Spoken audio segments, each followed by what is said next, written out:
मी आज पारायणाला सुरुवात करते। श्रावण महिना सुरू आहे। मला माझ्या गुरुचं पारायण करायचं आहे।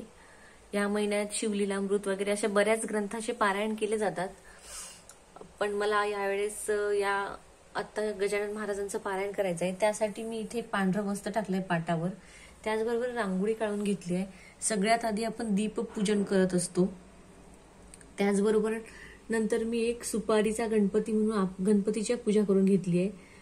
नंतर कलश स्थापना केली आहे। पारायणामध्ये कुठल्याही पूजेमध्ये कलशाला खूप महत्व आहे, कारण कलशाचा खालचा भाग जो आहे तो ब्रह्मदेवतेचं प्रतीक मानलं जातं। मधला जो भाग आहे तिथे पूर्ण नद्यांचा संगम, समुद्र, कारण त्याच्यामध्ये जल असतं, वरुण देवतेचं प्रतीक आहे ते। त्याचबरोबर हा जो दोरा आहे हा एक रुद्राचं प्रतीक आहे। रुद्र म्हणजे शिव। त्याचबरोबर हे जे आपण श्रीफळ यावरती ठेवतो, तर हे श्रीफळ श्री लक्ष्मीचं प्रतीक आहे। ही पानं जी आपण लावली आहेत ती वनस्पती हरियाली याचं प्रतीक आहे। असा कलशाची मी स्थापना केली आहे। त्याचबरोबर माझ्याकडे गजानन महाराजांची ही मूर्ती आहे, ती मी ठेवली आहे। आणि मला विजय ग्रंथाचं पारायण करायचं आहे, गजानन विजय ग्रंथ।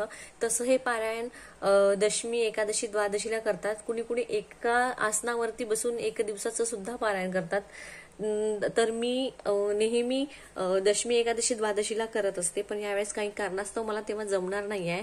आज मंगळवार आहे म्हणून मी हे पारायण मांडलंय, म्हणजे माझा गुरुवारी माझी उद्यापन येईल।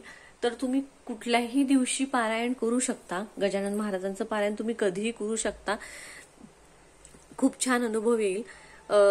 तर या पूजेमध्येच नाही तर कुठल्याही पूजेमध्ये तुम्ही कलश आधी, गणपती स्थापना आधी, नंतर कलश स्थापना नक्की करा।